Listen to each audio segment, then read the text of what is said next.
Are you looking for true personal freedom? The freedom to design a life you truly desire? Then you're absolutely in the right place. True personal freedom comes from when you take 100% responsibility and control of your money and your mind. Here you're going to learn ideas, tips, and wisdom that's going to help you bridge the gap from where you are now to your dream life in the future. My name is Randy Wilson, and welcome to the Rich Mind Podcast.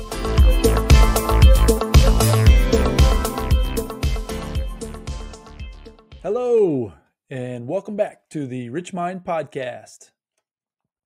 And today I want to talk about some values, some beliefs, some ideas that we might have been brought up to believe that may or may not be true or real if you kind of begin to think about them in different ways. So where am I coming from with that kind of statement there at the beginning? I was born in the Midwest. I'm born and raised here in the Midwest. And one of the values that was instilled in me from a very young age was that I needed to work hard physically, almost backbreaking work. I can remember growing up in Indiana, a lot of the cornfields, farms, things of that sort was very prevalent in the area of where I grew up. And during the summer, a lot of times what we would do is we would go out and bale hay in blistering heat, wearing clothes covering every part of your body from head to toe, because if you didn't, you were going to get torn up pretty bad by the hay bales as you were throwing them onto carts as you were traveling through the fields. So if you can imagine standing on a flatbed, basically being pulled by a tractor, you and usually somebody else is helping you. A lot of times it was a friend of mine that was with me, and we would be basically throwing bales of hay from the ground up to the cart, and the person on the cart would then stack it off. The bales were very heavy. If you can imagine, they were kind of rolled up or tied up in with twine. And so you'd have to wear gloves. As I mentioned, you'd have clothes on, long sleeve shirts. Obviously, we're wearing jeans, and it's hot. Indiana, summer times, as it is a lot in the South, I'm sure, or even in anywhere in the country, but it can be very hot, very humid. So it's exhausting work. And what I share that story for is to realize that, yeah, we made a little bit of money, but were there easier ways that we could have extended that same amount of effort to increase the value that we were providing that could have done more? Now, I'm not saying that there are different ways that you could have baled hay to make more money, but let's say that we decided to even hire other folks to help us, right? Come up with different ideas and systems and plans to help us do it faster, do it more efficiently. It was the thinking that I was missing growing up.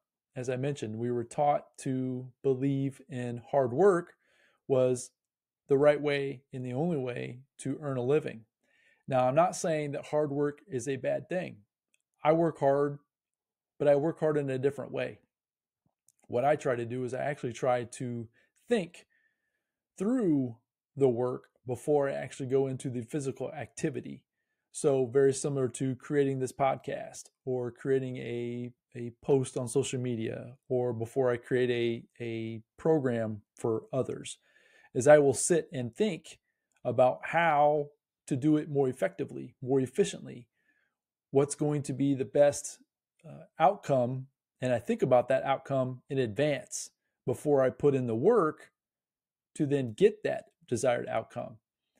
Now, putting in the thinking ahead of time allows me then to put in processes, put in systems that will take that work and leverage it and increase the opportunity to then have a better outcome than if I just were to dig in and just throw things up against the wall and just see what sticks. Just go out there in the field and start throwing around hay bales and expect to get paid, a certain hourly rate. or I think we were getting paid by each bale that we threw, or got stacked, or whatever the pay was back in the day. But the point I'm trying to make is that if you can use your mind to think, to really, really dig into the thinking process, you can really shorten the time frame from where you are now and the desired outcome. But then you can also leverage doing that hard work, the hard work or the mental hard work, to come up with systems, processes, leveraging other people's time, leveraging other people's money, leveraging other people's systems. Those are things you're going to hear me talk about a lot on the podcast. So today I have a little bit of a story. This is a book that was introduced to me by my mentor, David Nagel. And this story at the very beginning of this book is a great representation of exactly what I'm talking about as far as learning how to leverage and look for simplicity, look for efficiencies versus sticking with just working hard, nose to the grindstone, just grind it out, grind it out, grind it out, when in fact you might not be grinding it out against the proper thing or doing it in the proper way, such you're just getting the same result over and over and over. So this book is called U Squared. It's by PhD Price Pritchett. You can go to pricepritchettnet.com is what's listed here in the back of this book, and you can get additional details. I would imagine that if you searched U Squared Price Pritchett in any search bar, that this small little book would come up. It's a very small book in terms of chapters. I want to say, meaning there's several chapters, but each chapter is only a page or two. So it's a very quick read, but it's a very substantial read. You'll get a lot out of this book, and I've read it several times. I have shared and recommended it to folks all over. So let me get into this story that this is at the very beginning of the U Squared book. This is coming directly from Price Pritchett himself. And this is titled A True Story. I'm sitting in a quiet room at Millcroft Inn, a peaceful little place hidden back among the pine trees about an hour out of Toronto. It's just past noon, late July, and I'm listening to the desperate sounds of a life or death struggle going on a few feet away. There's a small fly burning out the last of its short life's energies in a futile attempt to fly through the glass of a window pane. The winding wings tell the poignant story of the fly's strategy: try harder. But it's not working.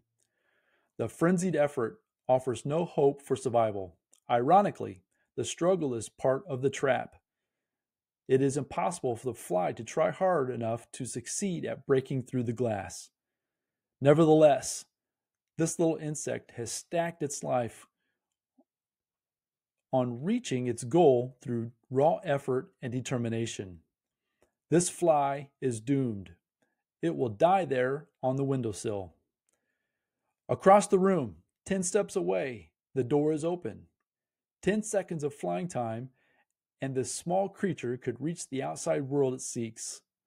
With only a fraction of the effort now being wasted, it could be free of the self-imposed trap. The breakthrough possibly is there. It would be easy. Why doesn't the fly try another approach? Something dramatically different. How did it get so locked in on the idea that this particular route and determined effort offer the most promise for success? What logic is there in continuing until death to seek a breakthrough with more of the same? No doubt this approach makes sense to the fly. Regrettably, it's an idea that will kill. Trying harder isn't necessarily the solution of achieving more. It may not offer any real promise for getting what you want out of life. Sometimes, in fact, it's a big part of the problem. If you stake your hopes for a breakthrough on trying harder than ever, you may kill your chances for success. That's signed by Price Pritchett. So I apologize for some of the reading there. I will admit that I'm not necessarily the best reader. I do my best. But at the same time, I hope that comes through. Maybe with some fancy editing, we can get some of those things out of there. So I apologize, like I said, for any disruption with the story. But hopefully you get the message of this story, the impact of trying harder. Picture yourself being that fly.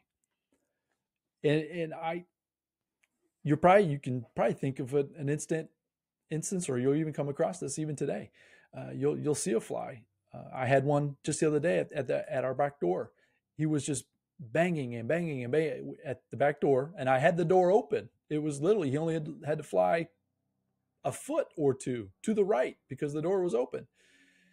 And I had to convince him by kind of pushing him to the side, out to the open spaces, where he was trying to get to.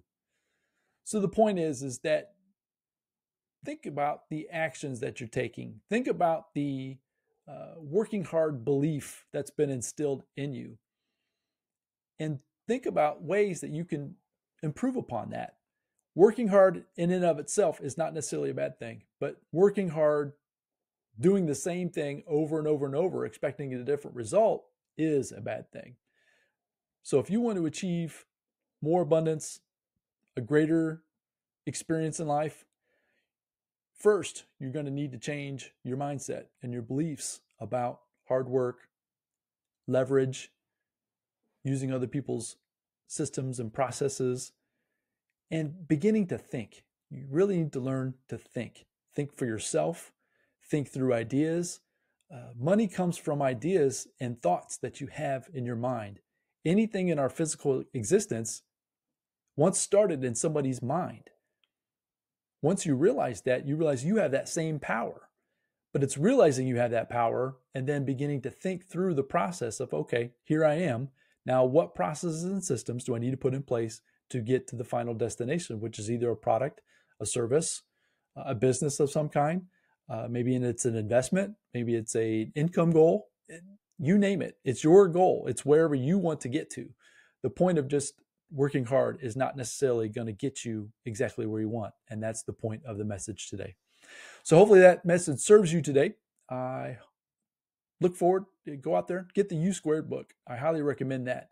It's a fantastic little read that will really shift your mindset in terms of getting things accomplished a lot faster than you could ever imagine. So go out there, make it a great day, work on your thinking, working on taking control of your mind. Once you begin to do that, a whole new world is going to begin to show up in ways that you never thought possible before. So have a fantastic day. I look forward to connecting with you very soon. And until the next episode, bye-bye now.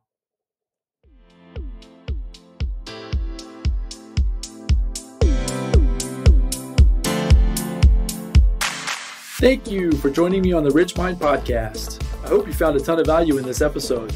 If so, I'd really appreciate a 5-star review, and you can also share it with your family and friends. And as my mentor Jim Roden shared with me, in order to have more, you must first become more. And in order to become more, you must work harder on yourself than you do on your job. So go out there today and work harder on yourself to become more and build the life of your dreams. Until next time, my friends.